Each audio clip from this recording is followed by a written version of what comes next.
SimTheWorld here. We are back with our Farming Simulator 19 series in the Alpine expansion.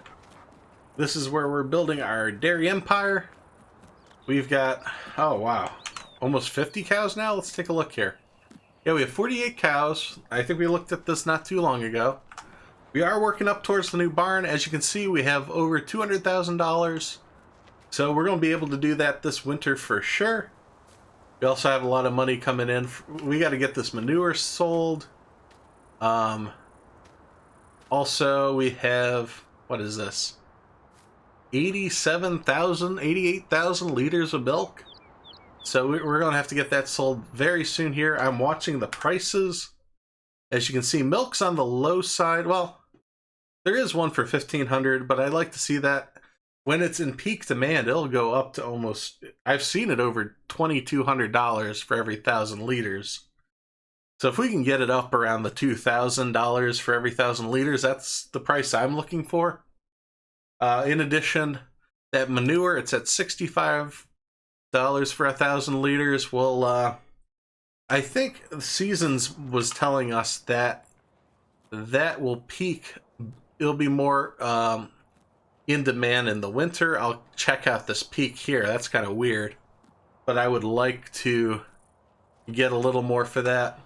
I've noticed that, I don't know if it's these lights. When the lights are on, my frame rate drops significantly. It could also be because we've got a lot of manure here. We just have a lot of assets in general right here, so I think it'll be a good idea to, we'll move the barn down there. We'll get rid of these lights because these won't be needed anymore. I'll keep the bales up here for now, but maybe we'll find a different place and kind of spread things out. That way, because I'm playing and I've got it set for 60 frames per second. But of course, when I'm running over here, I have no problem getting that. But when I get closer, I've noticed it's dropped down to 50. At the low end. Of course, at night, I've seen it drop down to 20 frames a second, so these lights for sure are a culprit.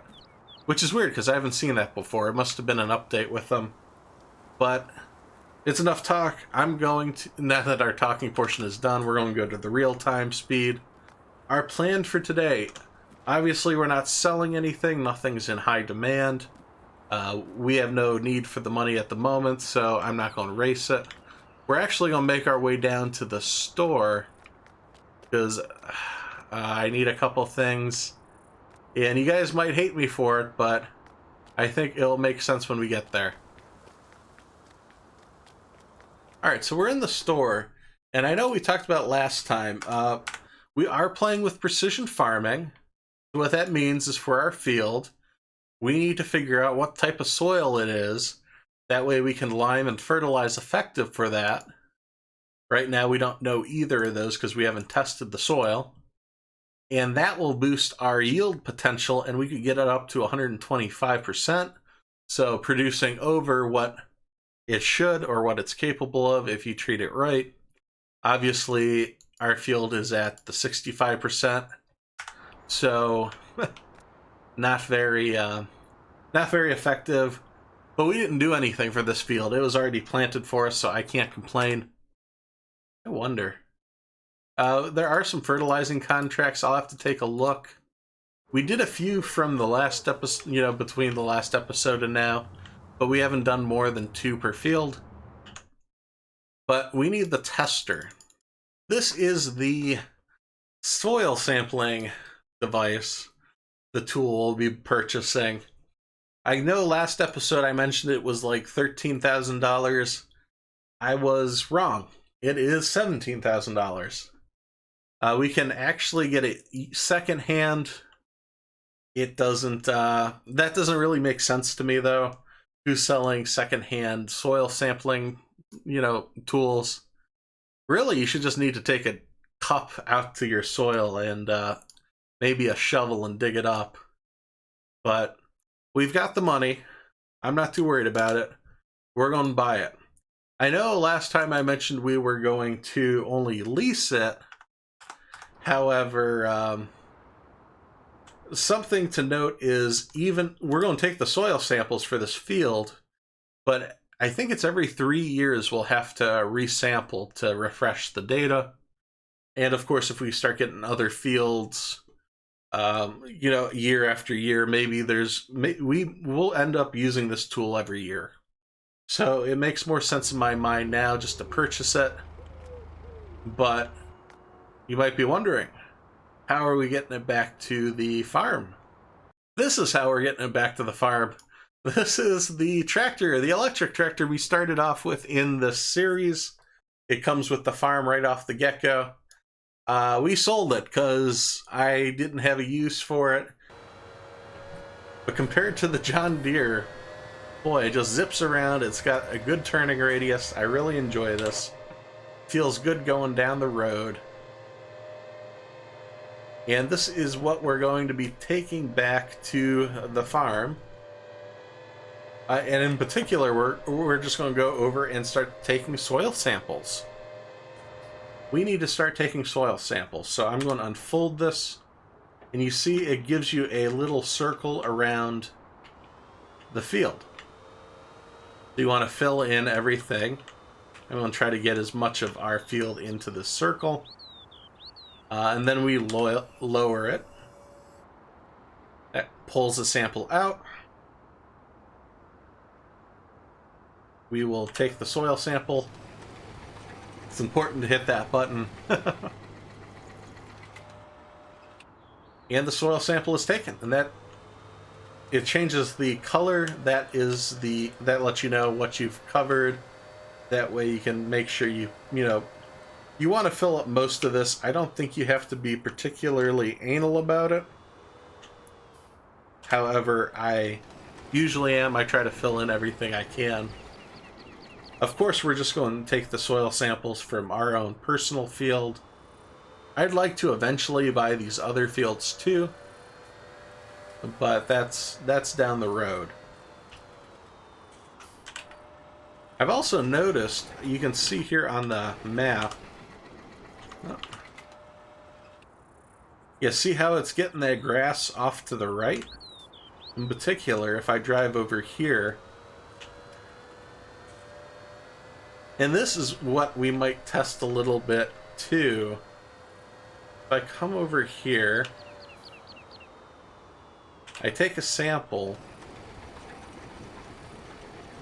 and this area isn't technically field land. It doesn't have a number, but portions of this are getting tested. And that's what kind of intrigues me. Because I didn't think it really mattered if you did any lime or fertilizing for this grass. I thought it all just, was considered grassy area. What I'm going to do is I'm going to sample our grass area too. I might fertilize the grass for next year and see if that actually does matter. If you're wondering too, I do have a mod installed that enlarges the circle, the radius that we're taking the sample for. Normally when you install the precision farming, it's about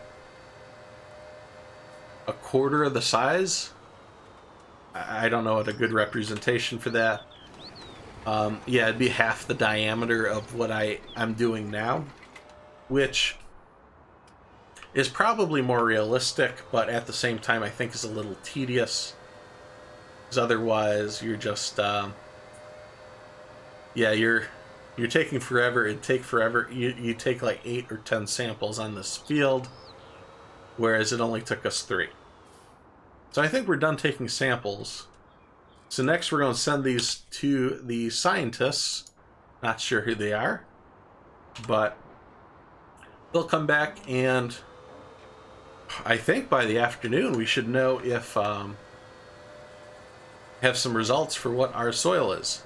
And this will be nice because I want to plow this field and get some lime on there, get it cultivated, get some fertilizer. Because in all reality, it is still early autumn.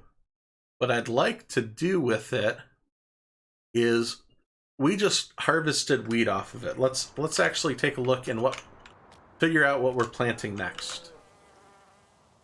So with seasons, you actually have the option. I was playing around with some of the crop rotations. What you planted previously does affect the yield potential for your next crop. So for example, we turn this off.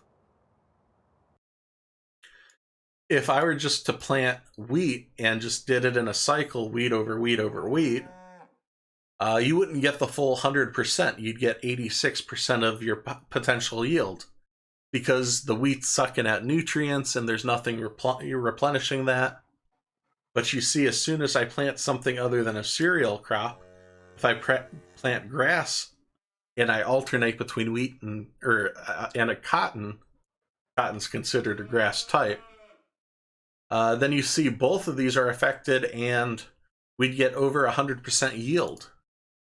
You can see if we do an oil seed like canola or sunflower, both of those go up again. And the idea is to, kind of plant things with the idea of getting good yield out of it.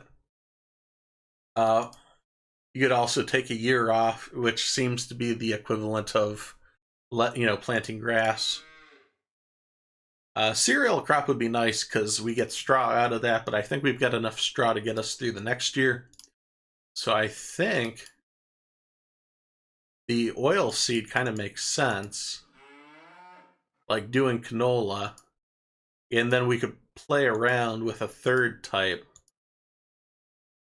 So like if we did, honestly, if we planted grass after that and did a rotation like that, this wouldn't be too bad. We have no reason for this, because we only have one field we're concerned with at the moment. I think this is the rotation we should take. Makes sense in my mind. The grass we'll be able to use for silage or for hay, and it'd be nice if we just did hay and every third year we collect that for the farm. So that's what I'm going to do between now and next episode, is getting... and actually, I might come back for next episode because we're going to take this field step by step. What I'm going to do now is, let me see. We sold the cultivator, didn't we? So I need a plow. Because you can see, if we go to the field menu, we can go over here. It doesn't say that it needs plowing, but we should. I do have periodic plowing enabled, and since we just took over the field, I think that'd be smart. So let me run over. I'm going to pick out a plow so we can get started on this, because I sold our last one. I didn't think we needed this quickly. But once we do that, I'll get started on plowing, and we'll actually pick up next episode, continuing prepping the field and planting it for next year. Because if I confirm, actually I should confirm right now. So we're planting canola next. Let me make sure. Yeah, canola we can plant in the winter. So if we plant it, we can actually plant it all now, and it will be ready for next year. So that way we don't have to worry about any of this in the spring. In the spring we can just focus on our fertilizing contracts and taking care of the cows. Alright, so you'll see I did pick up a plow. This plow was $8,000. It is a mod. It is cheap. It's 12 meters or 12 and a half meters in width. You can go pretty quick with that. I think it only takes 180 or 200 horsepower. So out of the plows, it's really nice. It's cheap. It's wide. But it's not like any of those fancy ones where you could plow and fertilize at the same time, or you could seed and direct drill or anything like that. It's cheap, it's simple, and it's getting the job done. I spent more money than I would have liked to today, but it's also on equipment that, you know, in my mind, it's all nice to have. It's cheaper equipment. It's not fancy. I mean, this is just a, you know, straight metal bar with some with things to dig into the ground. It's nothing special. Let's take a look at the, yeah, you can see it's plowed now on that strip. So it's, I think, a good choice. And if you're looking for it, let me show you guys. It is, head over to our garage. We just picked it up. Yeah, it's the Reich 1. It is, yeah, it's $8,000. It's brand new. And I paid $100 to paint it green. 180 horsepower. So it is, it says it's only 6 meters. I thought it said 12. Definitely looks 12, but I guess it's debatable, you know. Not a big deal. It's wide enough that I don't feel like it's going to take all day to do this field. I'm not going to make you guys watch the whole thing. You guys can come back in the next episode where things will start to get interesting, and we'll go into the process of, you know, especially with the new precision farming, how to correctly apply the lime, the fertilizer, cultivate and plant in the right order with the right values so we can get maximum yield. Most questions get answered in that episode too, so make sure that you are subscribed. You don't want to miss that. It seems complicated, but after the first couple times that you do this, your farm will be running really smoothly. And actually, compared to the base, you know, the main version without precision farming, to get the same yield, you'd have to fertilize 3 times, in addition to the lime if you required that in your playthrough and whatever else you needed. So this is actually easier to do in the long run. It's just a little more complicated. But with all that being said, thanks for watching as I simulate my life one game at a time. If you enjoy this video, please be sure to hit subscribe so you don't miss any of the future action. You can follow on Twitter for updates of future games being played, as well as follow on Twitch, as I'll occasionally stream live. Thanks, and I'll see you next time at SimTheWorld.